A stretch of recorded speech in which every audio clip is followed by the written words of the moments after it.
is a time response analysis.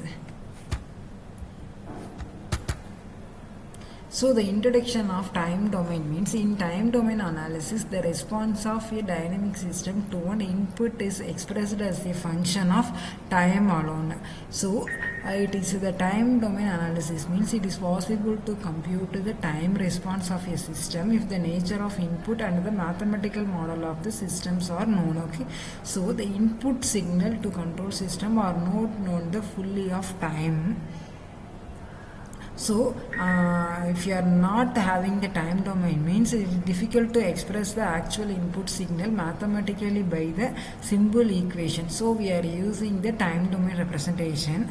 In time domain representation we are using the many signals. The first one is the standard test signal.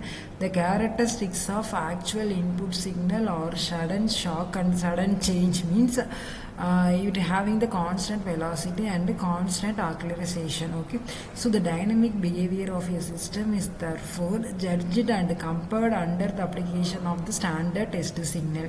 That means the impulse response, steps response, and then the constant velocity and constant acceleration. So the other standard signal is having the sinusoidal signal. So see, this is the standard test signal. First one is the impulse signal.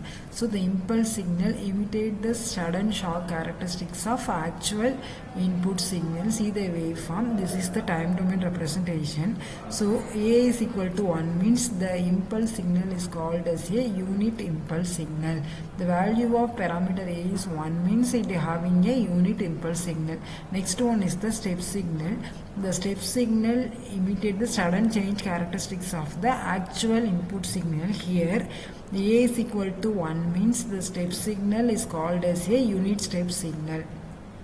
Next one, ramp signal. So the ramp signal imitates the constant velocity characteristics of a actual input signal. That means the slightly varying the input with a constant frequency value. Here the R of t ramp signal is in time domain is represented by AT. A is equal to 1 means the ramp signal is called as a unit ramp signal. So here the ramp signal with the slope of A. Next one is the parabolic test signal. The parabolic signal imitate the constant acceleration characteristics of actual input value. It having the parabolic curve representation. So P of t, parabolic signal is represented as P of t is equal to AT squared divided by 2. A is equal to denoted as the acceleration, T denoted as the time. Here A is equal to 1 means the parabolic signal is called unit parabolic signal. So this one is the parabolic signal with the slope A. Here the value is time value is 1, 2, 3 and then the parabolic value is 0.58 to 4.5. The curve is slightly increased. This one is the unit parabolic signal.